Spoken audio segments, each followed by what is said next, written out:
A continuación presentaremos la disertación del doctor Alfredo Barnechea García. El aplauso para él. Probablemente ustedes no pueden tener una idea del honor que significa para mí estar esta noche aquí. Porque si hay una casa de la memoria de Fernando Belaúnde, es esta universidad. No solamente la biblioteca de la universidad se llama Fernando Belaúnde Terry, sino que en esto es como un depósito histórico, un depósito intelectual de las... ¿se oye bien? Un depósito intelectual de la obra de Fernando Belaúnde, debido al compromiso y más que al compromiso, a la pasión, y quizá más que a la pasión, al amor de Raúl Díez Canseco por la obra y el pensamiento de Fernando Belaúnde.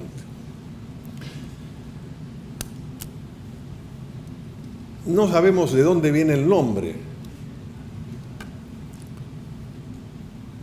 Dicen que era el nombre de un río, otros dicen que era el nombre de un cacique.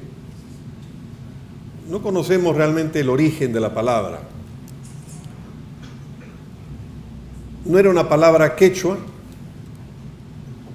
y tampoco era un vocablo castellano. En algún momento surgió como una mezcla, como una ilusión, pero también como una promesa. El gran historiador Raúl Porras dijo que el Perú, la palabra del Perú, dijo muy hermosamente en su libro sobre el tema, dijo era fruto mestizo de la tierra. Y lo que es imposible, y es lo que explica la grandeza, y no solamente la grandeza del pasado, sino la actualidad de Belaúnde, es que no hay manera o de hablar del Perú o de viajar por el Perú sin tropezarse con Fernando Belaúnde. Yo acabo de estar, por ejemplo, en Arequipa. Y claro, uno va a Arequipa cuando va por el día o de un día para el otro, tiene que hacerlo en avión. Y uno sube las escaleras mecánicas del aeropuerto para abordar los aviones. Y lo primero que encuentra en el aeropuerto uno es un mural a la derecha y una frase. Cuando los Alpes se empequeñecieron bajo las alas peruanas, primeras en vencer sus altas cumbres, los herederos de la gloria de Jorge Chávez asumieron el reto grandioso de su propio desafío andino. Este aeropuerto, dijo el presidente cuando inauguró abriendo los brazos, este aeropuerto es el nido de esos cóndores que abre sus brazos con amplitud de alas desplegadas al visitante. Pero si uno sobrevolaba o aterrizaba para llegar a Arequipa, lo que uno podía ver desde el aire eran las represas de Aguada Blanca o de Pane o de Condorama. Dos tercios de las irrigaciones del Perú, no de los últimos 30 años o de los últimos 50 años, 2/3 de toda la historia de las irrigaciones en la historia de la República fueron levantadas sus compuertas por las manos de Fernando Belaúnde. Y también podía haber visitado o sobrevolado al llegar a Arequipa los complejos, perdone, doctor Díaz Orihuela, ingeniero Díaz Orihuela, que le esté apropiando su terruño, los complejos habitacionales de Flora Tristán, o Nicolás de Piérola, o Vizcardo y Guzmán, O aún para venir aquí hemos atravesado ¿cuántas unidades de vivienda del presidente? Aquí dice el experto Miguel. Las decenas y decenas de obras en Belén, en unidad vecinal número 3, en San Felipe, en Limatambo, en San Borja. De modo que uno siempre se tropieza con el pensamiento y la obra del presidente donde vaya. Alguien habló, ustedes dos, de Camisea. Hemos atravesado también una serie de estaciones de servicio alimentadas por el gas de Camisea que se descubrió durante el gobierno del presidente y cuyo contrato se firmó no por Fujimori, sino por el gobierno de transición de Valentín Paniagua.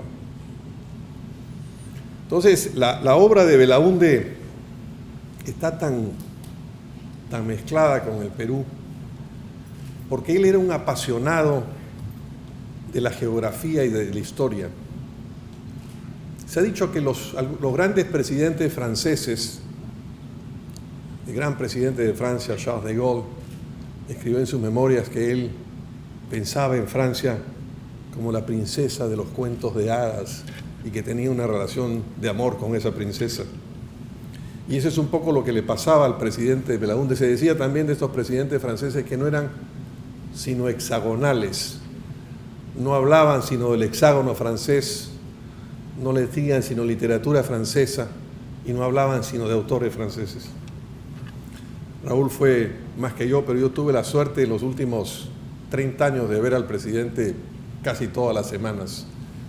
Y en ese altillo suyo en San Isidro, igual que lo que ha dicho Miguel, yo recibí unos seminarios universitarios ad hoc o personales. Con el presidente nunca se podía hablar de libros extranjeros. Uno podía tocar temas internacionales, el presidente era una persona muy bien informada, pero no le interesaba. Lo que realmente le interesaba al presidente, y siempre te decía, oiga Alfredo, ¿ha visto usted esta biografía nueva de Castilla? Oiga Alfredo, me ha llegado, fíjese, este geógrafo francés del siglo XIX, que no, todo era literatura sobre el Perú. Y una de las lecciones que daba el presidente, y una de las cosas que decía es, hay que viajar por el Perú, y hay que viajar por el Perú en época que no sea de elecciones. Porque en los viajes por el Perú uno aprende más que en los libros. Y esta fue la contribución fundamental del presidente Belaúnde. Yo quisiera aquí hacer una breve digresión para señalar algo que no se señala con frecuencia. Obviamente el origen fundamental de Belaúnde, como el de todos nosotros, está en las conversaciones familiares, en lo que bebió fundamentalmente de su padre, Rafael Belaúnde. Y naturalmente, aunque él había nacido en Lima, estaba el recuerdo constante de Arequipa. De Arequipa, que fue la gran ciudad de las rebeldías republicanas. Hay el gran libro del Deán Valdivia, Las revoluciones de Arequipa. Arequipa fue el hogar de las grandes rebeliones democráticas, de las grandes rebeliones contra las dictaduras, de las rebeliones republicanas, con los valores republicanos. Y esto es algo que no debe olvidarse en Belaúnde porque es la esencia de esa raigambre democrática que siempre mostró. Pero la otra cosa de la que se habla menos, y que es muy importante en el caso del presidente, es que él tiene que salir al extranjero exilado, siguiendo a su padre que estaba exilado por el gobierno de Leguía. El presidente nació, como todos ustedes saben, el 7 de octubre de 1912, pero casi a los 9 años se fue, y él se pasa los próximos 15, 16 años fuera. De modo que Belaúnde, cuando regresa de arquitecto, que se gradúa en la Universidad de Texas, él estudia el colegio en Francia, siempre me decía, Alfredo, y además es imposible imaginarlo porque el presidente era la corrección encarnada, la formalidad encarnada. Era un hombre que hablaba con gran corrección, que trataba siempre a la gente de usted, era muy formal. De modo que es muy difícil imaginárselo como un chiquillo mataperro. Pero el presidente siempre me decía, yo era muy mataperro, Alfredo, de niño. Entonces siempre me botaban de la clase. a usted, presidente, si a mí me botaban de la clase y me mandaban en el colegio francés, en el liceo en Francia, Monsieur Velonde, a la porte, ¿no? Señor Belaúnde, vaya usted a la puerta y espere en la puerta. Era muy mataperro. Absorbe la cultura francesa, pero luego tiene una experiencia fundamental, sin la cual no se puede entender el pensamiento de Belaúnde y sin la cual no se puede entender la obra de Fernando Belaúnde. Y es que luego de Francia pasa por los Estados Unidos, donde tanto su padre y también su tío Víctor Andrés estaba exilado y enseñaba en la Universidad de Miami, y estudia en Texas arquitectura, y entonces en esos años en que estudia arquitectura, en la primera mitad de la década del 30 del siglo XX, es el comienzo de Roosevelt. El comienzo de la extraordinaria revolución que significó Roosevelt en los Estados Unidos, que fue la gran transformación del siglo XX. Tengan ustedes que cuando Roosevelt llegó al gobierno, todo el sur de los Estados Unidos, regado por el río Tennessee, que eran los estados que habían perdido en el siglo XIX la guerra civil, tenían electricidad 2%. Cuando Franklin Delano Roosevelt murió en 1945, tenían electricidad 85%. Esta experiencia de un estado desarrollista, de un estado activo, de un sector público que empujaba al sector privado, pero que hacía lo que el sector privado no hacía, que es la esencia del New Deal de Roosevelt, es fundamental para entender al presidente Belaúnde. De modo que cuando él viene al Perú, él tiene en la retina y tiene en la imaginación las grandes obras que había hecho Roosevelt. Por ejemplo, Roosevelt organiza a los jóvenes universitarios que no tenían empleo o a los que estaban los trabajadores desempleados y los pone en grandes batallones a hacer obras públicas. No es cooperación popular exactamente, pero fue un embrión de la participación de la sociedad civil en las obras públicas.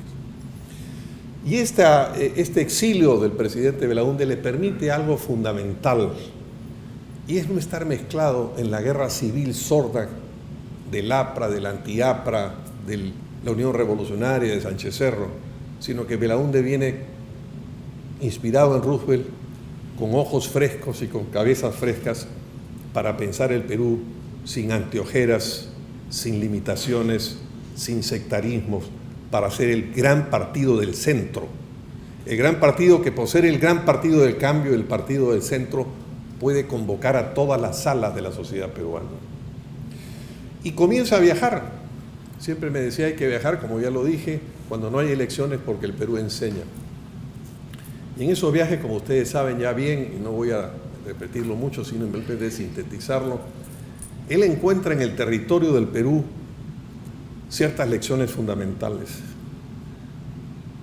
Y lo que ha dicho Miguel es un tema fundamental, es el tema de la ocupación del territorio. Belaúnde en realidad lo que era, no era un arquitecto, lo que era un geógrafo económico. La pasión de Belaúnde era la geografía y la historia, pero sobre todo como un depósito histórico, un depósito intelectual de las... ¿se oye bien? Un depósito intelectual de la obra de Fernando Belaúnde, debido al compromiso y más que al compromiso, a la pasión, y quizá más que a la pasión, al amor de Raúl Díez Canseco por la obra y el pensamiento de Fernando Belaúnde. No sabemos de dónde viene el nombre. Dicen que era el nombre de un río, otros dicen que era el nombre de un cacique.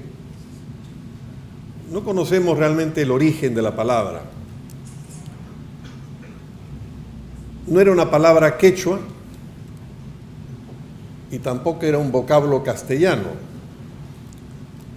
En algún momento surgió como una mezcla, como una ilusión, pero también como una promesa. El gran historiador Raúl Porras dijo que el Perú, la palabra del Perú, dijo muy hermosamente en su libro sobre el tema, dijo era fruto mestizo de la tierra. Y lo que es imposible, y es lo que explica la grandeza, y no solamente la necesidad de la ocupación del territorio, y de un territorio para la producción. Es muy interesante, yo quiero recomendar acá un ensayo magnífico que mi amigo El Mundo del Águila publicó en un libro del Congreso sobre Belaúnde. ¿Cómo le nace la idea de la marginal? Cuando está en el Fondo de la Resistencia en San Ramón, y su dueño, Signori, le dice: hombre, si el Perú tuviese otros San Ramones sería un país distinto. Y Belaúnde le dice: si uno mira de norte a sur, y en ese espacio y en esa altitud entre los 500 y 1000 metros, ve esos valles entre 500 y 1000 metros y los conecta, hay muchos San Ramones.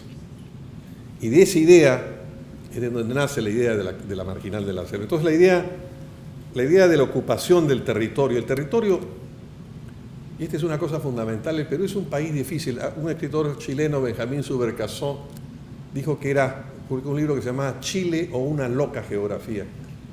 Pero Chile es una geografía mediocre, es una geografía chiquita, una pequeña franja sin importancia en la América del Sur. El país primogénito de la América del Sur siempre fue el Perú, y la loca geografía es la peruana. Yo siempre digo, en todas estas discusiones sobre la minería, que el Perú se corrugó, el Perú se fue para arriba. Si nosotros pudiésemos achatar el Perú y extenderlo, seríamos más grandes que Brasil, que es un país de 8,5 millones de kilómetros cuadrados. Y seríamos como Brasil una potencia agrícola.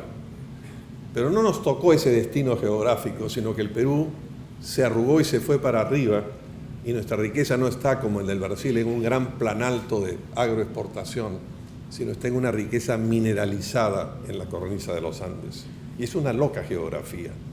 Entonces la primera lección que el presidente encontró en los viajes fue que los incas habían tenido la vialidad y que habían permitido la integración del territorio. La segunda obvia lección que encontró es que tenía que haber una relación entre la geografía y la producción, entre la vialidad y la frontera agrícola. Y la tercera gran lección que encontró fue la lección de la minca, la lección de lo que llamaría más tarde la filantropía de los pobres, la lección de la cooperación popular. Y entonces el presidente llegó a una cosa que es de una tremenda actualidad, y que todos los últimos gobiernos que han estado gobernados por un modelo de piloto automático ya han olvidado la función de desarrollo del Estado. Y por eso es que ninguna de las fórmulas que nosotros vemos en la oferta electoral tiene una respuesta para el futuro del país. Y la actualidad del pensamiento de Fernando Belaúnde es que él se dio cuenta que había 3 ecuaciones fundamentales. Y eran 3 ecuaciones fundamentales sin las cuales no se construye el desarrollo. Que era la ecuación hombre-tierra, la ecuación hombre-agua y la ecuación hombre-energía. Entonces, estas fueron las grandes lecciones, y esto es lo que el presidente llamó que no había que buscar en los libros extranjeros como otros partidos las inspiraciones, porque en el territorio del Perú, en la geografía del Perú, en el pasado histórico del Perú estaban estas lecciones, y el Perú era en sí mismo una doctrina. De esto, por supuesto, el presidente se dio cuenta que el Perú era de todas maneras ancho y ajeno, y que era fundamental que sobre esas lecciones se realizara una conquista del Perú por los peruanos. Porque el Perú, como lo había visto en su gran novela El gran Ciro Alegría, este gran escritor que había sido originalmente miembro del APRA, pero que Belaúnde quiso persuadir porque encontraba que en sus libros había una señal de grandeza del Perú, y como siempre que el presidente quería seducir a alguien lo lograba, lo logró conmigo también. Yo no soy Ciro Alegría, porque no tengo su talento, no he escrito sus grandes libros. Y entonces Ciro Alegría se dio cuenta en un momento de su vida que la obra y el pensamiento de Belaúnde eran verdaderamente los motores fundamentales, y terminó siendo diputado de Acción Popular por la Libertad y muere como diputado acciopopulista. Y esto fue además otra lección del presidente, que siempre me recordaba. Me decía: Alfredo, yo tenía que hacer un partido que fuera un partido de puertas abiertas. Yo tenía que construir un partido que fuera una gran casa de los peruanos, en donde todos los peruanos cupieran. Todos cabían en el partido de Fernando Belaúnde, al margen del pasado que hubieran tenido, si es que tenían un compromiso con el Perú y con su desarrollo. Y esta era la gran tarea fundamental, y eso es lo que hubo en la obra de Fernando Belaúnde. Yo siempre pienso, oiga, si hay, acá se ha hablado muy bien por Miguel, y ustedes además conocen muy bien la obra de Belaúnde. Yo mencionaba hace un momento que 2/3 de las irrigaciones fueron hechas por él. Estamos ahora con pantallas, grandes luces. 2/3 de la energía eléctrica del Perú la prendieron la mano de Fernando Belaúnde. En 1963, el 28 de julio, cuando don Fernando llega al gobierno por primera vez, hay decenas de provincias del Perú sin conexión de carreteras con el resto de la República. Yo acabo de estar en San Martín, y entre Tarapoto, Rioja o Moyobamba era imposible ir. No se podía viajar, no con el Perú, dentro de un propio departamento.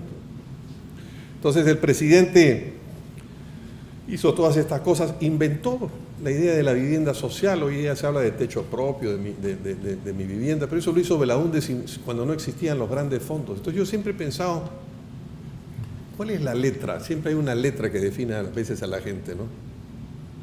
¿Cuál es la letra del presidente Belaúnde? ¿Con qué podemos asociar a Fernando Belaúnde? Claro, podemos pensar que es la D de democracia, sin duda, pero yo creo que es la C. Belaúnde construyó casas, carreteras, canales, colegios, cables de electricidad. Y a eso podríamos agregar además hoy día la conectividad. Quizás solamente le falta una letra que es la T de tubos, de tuberías, pero esa fue la enorme fuerza constructiva de Belaúnde. Yo quiero, no los voy a cansar mucho, voy a hacer brevemente, pero creo que esto es fundamental, de la misma manera que explicar lo de Roosevelt, es explicar esto. Belaúnde pertenece a una pléyade única de grandes presidentes latinoamericanos. América Latina fue grande cuando inventaba, cuando creaba en la heterodoxia. América Latina nunca ha sido grande cuando ha seguido las modas del extranjero, ni cuando ha seguido los dictados de Washington ni de Moscú. América Latina ha sido grande cuando tenía presidentes que inventaron América Latina. ¿Quién es, por ejemplo, Juscelino Kubitschek? Todo el mundo le dijo a Juscelino Kubitschek: no, el Fondo Monetario y el Banco Mundial no le van a permitir hacer Brasilia. Y dijo: voy a hacer Brasilia. Entonces vinieron todos los economistas, estos que siempre vienen y que son los que gobiernan en el Perú hoy día, en el gobierno de Humala, de García y de Toledo y de Fujimori. Y le dicen: no, no se puede hacer porque no. Y Kubitschek les dijo: miren, si yo les hago caso a ustedes y me dicen que esto lo hago en 20 años, yo salgo del gobierno y esa ciudad que yo empiezo a construir va a quedar como un elefante blanco y un fantasma. Voy a terminar Brasilia. Señor presidente, no se puede, no hay dinero. Kubitschek era un loco, muy parecido a Belaúnde. Es la otra gran figura semejante a Belaúnde. Tomaba un avioncito DC-3 muy frágil a las 11 de la noche en Río de Janeiro, donde estaba entonces la capital del Brasil, y se iba a Brasilia, donde se estaba construyendo, y regresaba a las 5 de la mañana al Palacio de Río de Janeiro. No dormía. E hizo Brasilia en 2 años y 6 meses. Cuando el gran escritor francés André Malraux, uno de los grandes escritores del siglo XX, que era ministro de Cultura del general de Gaulle, fue a Brasil y conoció Brasilia, le dijo a Kubitschek: ¿cómo? ¿Cómo ha hecho usted esto? Estas obras solamente las hacen los faraones. ¿Cómo lo ha hecho en democracia? ¿Cómo lo ha hecho en tan poco tiempo? Este tipo de grandes presidentes, otro sería Eduardo Frei en Chile, Rómulo Betancourt en Venezuela, los dos Lleras en Colombia y Belaúnde, son los grandes presidentes de la América Latina que crearon la gran época de prosperidad de América Latina. Y además esto lo hicieron dentro de democracias, representando a grandes partidos populares y sin buscar enfrentamiento con los Estados Unidos, sino en diálogo con los Estados Unidos, y finalmente buscando la sinergia entre el sector público y el sector privado. Y esto me lleva a una pequeña reflexión. En los últimos 25 años, desde 1990, vivimos bajo la idolatría del mercado. El mercado es sin duda fundamental, es un gran asignador de recursos. La economía de mercado es la economía que mejor distribuye los recursos, pero no hay que olvidar el rol constructivo del sector público. No puede haber mercado sin Estado, como es un error, por ejemplo, las privatizaciones cuando no hay competencia, porque terminan en oligopolios privados, como lo que ocurre con las deudas de consumo del Perú con tasas exorbitantes a más del 100%, porque nadie controla esos bancos. O porque hay empresas de telecomunicaciones que son oligopolios porque ha habido privatizaciones sin competencia. De modo que es fundamental volver a revalorar al Estado, no para que el Estado sustituya la iniciativa privada, sino para que juntas construyan el desarrollo. Eso fue el desarrollismo de estos grandes presidentes reformistas de América Latina. Yo quisiera 2 o 3 ideas para terminar.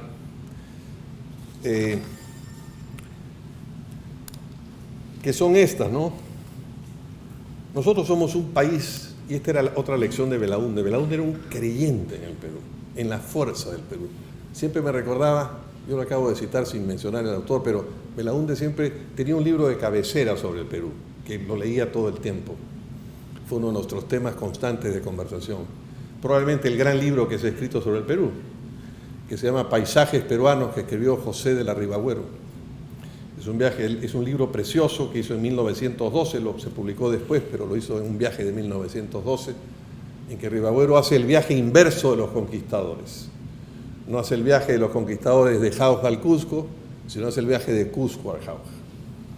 Ribagüero dice ahí, sale del Cusco y dice, a Cusco dice, hay que verla desde lo alto y desde lo lejos, emperatriz destronada de infaustos destinos. Y tiene una frase que al presidente Belaúnde le encantaba en ese libro, decía, el Perú es el país primogénito de la América del Sur. Entonces, esta pasión por el Perú tiene que llevarnos a la comprensión de que nosotros somos un país con mucha fuerza. ¿Cuáles son hoy día las fuerzas? Esto que hacen siempre las empresas, ¿no? Los análisis FORT, fuerzas, oportunidades, riesgos o debilidades. Nosotros, ¿cuáles son las fuerzas? Un país de una vieja civilización, un país de diversidad y riquezas absolutamente extraordinaria, un país con un bono demográfico por los próximos 15 o 20 años, en donde va a ser más la gente que trabaja que la gente que se jubila, y ese es un bono temporal que hay que usar, como lo usaron los países del sudeste asiático a los comienzos de los años 60, una situación muy parecida a la del Perú. Y tenemos una ubicación geográfica extraordinaria. Nuestro país, y este era otro de los temas de conversación constante con el presidente, nosotros estamos parados en una cornisa especial del Perú. La geografía siempre es el factor fundamental del mandato histórico. Nosotros somos un país andino, pero somos al mismo tiempo un país amazónico y somos un país pacífico. Y estamos parados en esa cornisa andina y tenemos al frente a la cuenca del Pacífico, donde hoy se genera el 56% del Producto Bruto del mundo, y tenemos a la espalda a Brasil, que es el 5º país de la Tierra en tamaño y en población. Esa ubicación es también una de nuestras extraordinarias fuerzas. Las oportunidades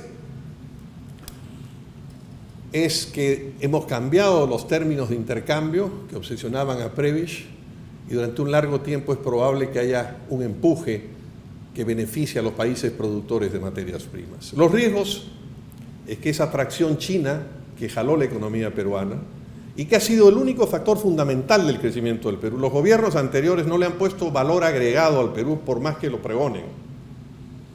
Lo que ha causado el crecimiento del Perú esencialmente es la atracción de China. Por eso es que yo en el Banco Interamericano, cuando estuve ahí, estimulé un estudio entre América Latina y China, Y llegamos a la conclusión, llegaron los técnicos que hicieron esto, los economistas, a la conclusión de que había una relación automática, un ratio, una relación en que a cada punto de crecimiento de la economía china correspondía 0,6% o 0,7% de crecimiento de las economías de Sudamérica.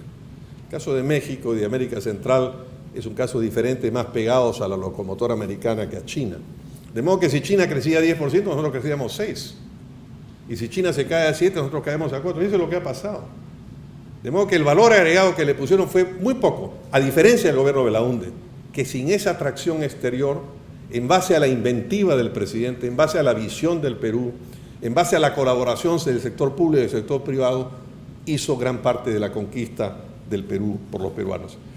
Los riesgos que tenemos es que se desacelere China, que ya pasó, que los conflictos sociales se desboquen, y las debilidades es que nosotros somos un país con dos graves defectos. En primer lugar, una economía profundamente atada a las materias primas, y segundo, un país con una debilidad institucional muy fuerte. Yo quería terminar con unas reflexiones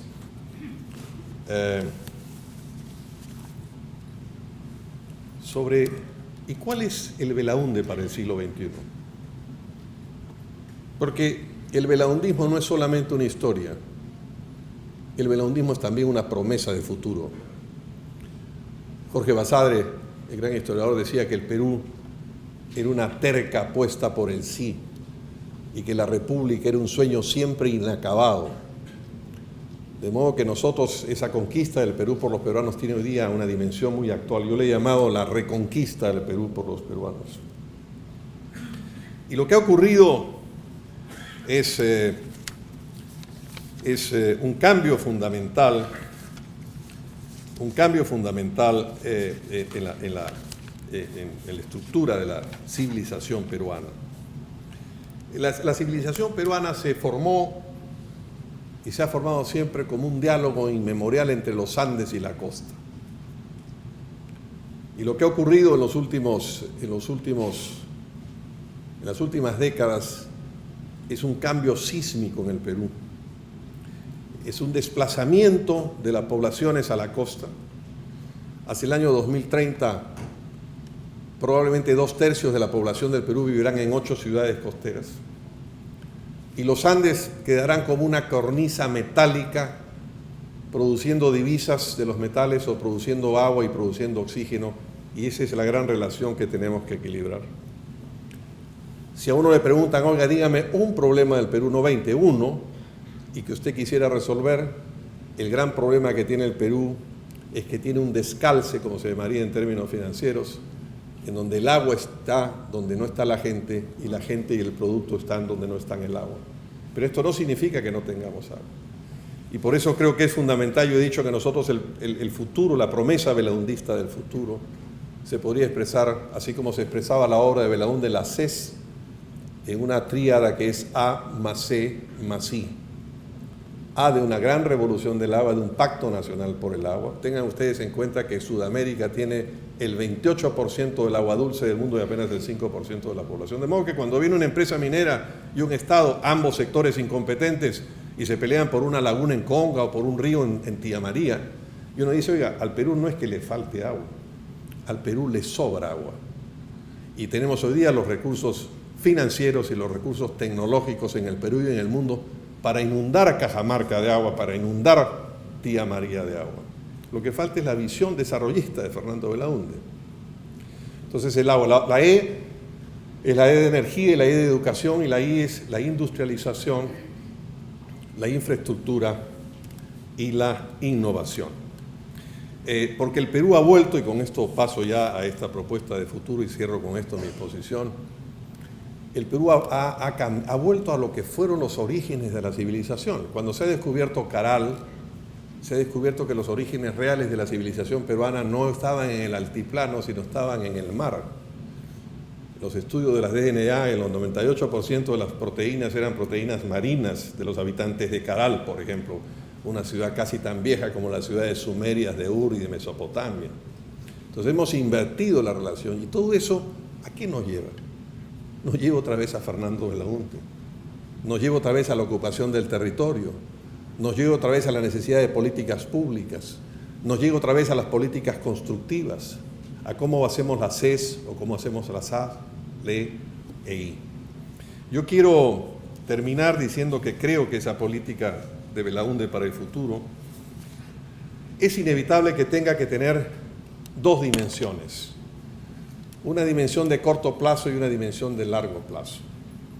La dimensión de corto plazo es que nosotros vivimos en una sociedad y en un país profundamente desiguales. El Perú, como está organizado, no funciona. Si el Perú va a seguir las políticas de piloto automático de los últimos 4 gobiernos, el Perú no será jamás un país desarrollado y no será tampoco un país con justicia y con igualdad. Y las políticas de corto plazo, en consecuencia, son ponerles al país un piso común de igualdad de oportunidades. Un piso común de igualdad de oportunidades con renta para los jubilados, con salarios dignos, con educación universal, con cobertura universal de salud. Y el largo plazo es fundamental. Nosotros jamás seremos un país desarrollado fundado sobre materias primas. Esto no significa la política infantil de una izquierda arcaica que está en contra de la minería. La minería siempre fue la columna vertebral del Perú. Sin minería no hay riqueza histórica en el Perú. El presidente de Chile, Salvador Allende, antes de ser presidente, dijo: el cobre es el salario de Chile. Y Chile no es un país minero, como dicen. Chile es un país cuprífero, que es algo diferente a un país minero. Nosotros somos un país minero. Nosotros tenemos oro, plata, molibdeno, hierro, tungsteno, uranio, lo que ustedes quieran, en todas las regiones del Perú. Entonces, no es abandonar las materias primas. Hay muchos países en el mundo que se han desarrollado siendo productores de materias primas, como por ejemplo Noruega, que descubrió en los 70s el mar, los hidrocarburos en el Mar del Norte, y sobre eso han convertido ese país que hoy día tiene el primer fondo soberano del mundo, casi $1 trillón, o 1 millón de millones de dólares, para hablar en español, en base a esa riqueza. O países como Canadá y Australia, que son países de una estructura minera parecida al Perú, pero que no se quedaron en materias primas, y que usaron esa palanca de las materias primas para poner un valor agregado. De modo que es fundamental que nosotros industrialicemos este país, porque nadie se hace rico y ningún país se desarrolla en sectores de rendimientos decrecientes. Si uno intercambia una manzana con otra manzana y yo le doy a Edmundo del Lago la manzana y él me da la suya, al final él va a tener una manzana y otra manzana, nadie ha ganado. Pero si yo le doy una idea mía a Edmundo y él agrega la que él tiene, él ya tiene 12, si yo recibo la suya tengo 2. Por eso el gran crecimiento es el conocimiento. En consecuencia, a lo que tenemos es que ir a una sociedad industrializada, y para ir a una sociedad industrializada tenemos antes que ponerle un piso competitivo de energía. Y quiero, casi al final de esta exposición, encontré ayer esta frase de Belaúnde. Es impresionante, porque uno más se pone a estudiar a Belaúnde, lo estoy estudiando todos los días para ver qué digo, ¿no? Y qué aprendo, y en qué me inspiro, y a ver qué le robo al presidente de idea. Y encontré una frase extraordinaria que coincide exactamente con lo que yo estaba planteando, pero claro, nada más que mejor dicho. Cuando él inaugura la central de Restitución, el último tramo del Mantaro, que es la gran fuente de energía de Perú, también hecha por Fernando Belaúnde. Y cuando inaugura Restitución, dice lo siguiente el presidente: en la economía universal de los próximos años, de las próximas décadas y del próximo siglo, tendrán la voz cantante quienes dispongan de energía barata. La manera de librar a nuestra economía, todavía dependiente de contingencias externas, es precisamente mantenernos no solo autosuficientes, sino superabundantes en energía instalada. Otros países desarrollados que, agotadas sus fuentes de energía, tendrán que demandarnos producción de aquellos artículos que demandan mucha energía. De modo que esta es la política de largo plazo, que si volvemos a las políticas desarrollistas de Belaúnde, si abandonamos el modelo del piloto automático, nosotros podemos ponerle un segundo piso a este crecimiento económico y alcanzar el desarrollo y el Perú puede ser el 2030 o a más tardar el 2036 un país desarrollado. Y si no logramos entonces ser un país del todo desarrollado, sí podemos ser perfectamente un país que haya pasado el umbral del ingreso por persona que distingue a los países desarrollados de los países subdesarrollados. Yo quisiera terminar ahora sí con unas ideas que yo quiero plantear.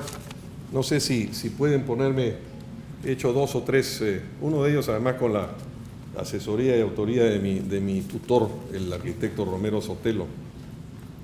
Yo digo, ¿cuáles serían los 3 proyectos? Los 3 proyectos de homenaje a Fernando Belaúnde. Oye, ustedes llegan mañana al gobierno, ¿qué haría? ¿Puedo poner? Pero no sé cómo se pasa esto, así que... ¿Dónde están? No, eso no es, eso es una exposición anterior. A ver, bueno, déjalo. Yo te voy a decir que vayas pasando. Ya. A ver, primero, tenemos que ponerle un segundo piso a la Marginal de la Selva. La Marginal de la Selva fue una de las... Miguel hablaba de la idea realmente extraordinaria e ingeniosa de Belaúnde, de la unión de las 3 grandes cuencas sudamericanas, del Río de la Plata, del Amazonas y el Orinoco. Y que no solamente era eso, sino que eso se conectaba, una vez que estuviesen conectadas las 3 cuencas, con la cuenca del norte del Mississippi, con el San Laurent, con el río San Lorenzo. Y entonces decía Belaúnde, podremos no solamente navegar, sino llevar productos desde Buenos Aires hasta Quebec. Entonces la carretera marginal, un día el presidente me dijo, Alfredo, yo me di cuenta que con cada kilómetro de carretera marginal incorporábamos 1000 hectáreas de frontera agrícola. Este proyecto es un proyecto de 1.600 kilómetros de carretera, que comienza arriba en San Ignacio, casi en la frontera con Ecuador, y en realidad debería terminar y entroncarse para irse a Bolivia, ¿no? Ha llegado hasta Puerto Prado, atraviesa toda esa inmensa, extraordinaria cuenca agroindustrial que podría ser, y hablaba Miguel del 42 o 44% del territorio peruano. La gente se olvida, ya dentro de un mes tenemos la cumbre climática en París, pero la gente se olvida que en la Amazonía no entró nadie hasta Fernando Belaúnde. Entraron unos misioneros franciscanos, agustinos, dominicos, uno que otro. Nunca entraron los incas. Los incas le llamaban a eso el antisuyo. No entraron los virreyes. Algunas zonas entró un obispo de Trujillo, Martínez Compañón, para hacer unos dibujos. No entraron los presidentes de la República hasta Fernando Belaúnde. Entonces, no solamente incorporó a los territorios y a los mercados del Perú la inmensa región de la Amazonía, sino que esa región de la Amazonía, Miguel, es hoy día el gran reservorio, no del Perú, del mundo, de biodiversidad, de agua, de oxígeno, de futuro climático. Eso es lo que hizo Fernando Belaúnde. Pero tenemos que ponerle un segundo piso a la Marginal de la Selva, no solamente terminando la Marginal de la Selva, que es un proyecto perfectamente factible, sino creando en esa cuenca un gran polo de desarrollo agroindustrial. Ahora eso se conecta, no sé si está en el plano final, lo verán, con lo que podría ser el tren interoceánico que los chinos quieren estimular entre Brasil y Perú, y en consecuencia pasaría por Pucallpa, Tocache, Uchiza, Tarapoto, y sale por Olmos, Corral Quemado, finalmente el tramo de la Marginal de la Selva. Y ahí podríamos tener lo que no hay, por ejemplo, en la selva hoy día. No hay caña de azúcar. Se hizo Palme el Espino, que hizo el proyecto original que lo hizo el Estado en el primer gobierno de Belaúnde. Luego en el segundo entró el sector privado. Pero no hay, por ejemplo, caña de azúcar. Perú podría ser un líder mundial de etanol. Podría ser en la selva, y tener en la selva, en Tocacho, en Uchiza, si hace esas carreteras y esas grandes ciudades del Perú. Entonces yo creo que nosotros tenemos que retomar ese concepto, es una de las cosas que hay que hacer. Luego yo sueño con otro proyecto, que es este. Yo me puse a estudiar en base a una conversación con un gran minero peruano, Alberto Benavides, que un día me dijo, oiga, don Alfredo, usted pues como es costeño de ahí, que usted nunca va a la Puna, ¿no? Le dije yo, don Alberto, yo voy, no tanto como usted, pero voy. Nunca se olvide, me dijo, de que el eucalipto se termina a los 3.500 metros. Yo salí de su casa pensando eso, es decir, por tanto condena a quienes viven por encima de 3.500 metros a una ganadería y a una agricultura de subsistencia y generalmente a la pobreza extrema. Entonces me puse a pensar y dije, a ver, ¿cuántos distritos del Perú? ¿Cómo son las alturas de los distritos del Perú? Y esto es lo que sale de los distritos. Páseme al siguiente, si eres tan amable. ¿Puedes pasarme al siguiente plano? Slide, no hay. No hay. A ver, dale más. No, eso no, dale más. No. Bueno, a ver, este es el cambio sísmico que hemos tenido. El Perú era un país esencialmente rural cuando nació Acción Popular. Estamos en una situación distinta y con otros desafíos. Adelante, por favor. Eso no es... No, pasa, eso es... Pase eso también. Bueno, esto es interesante, miren. Yo sueño con esto. Hay 297 distritos del Perú cuyas capitales están encima de 3.500 metros. Pero si uno concentra esos distritos y excluimos al centro y al norte, el grueso de esos 297, 198 distritos están en estas 6 regiones del sur andino, que es la zona de pobreza extrema del Perú.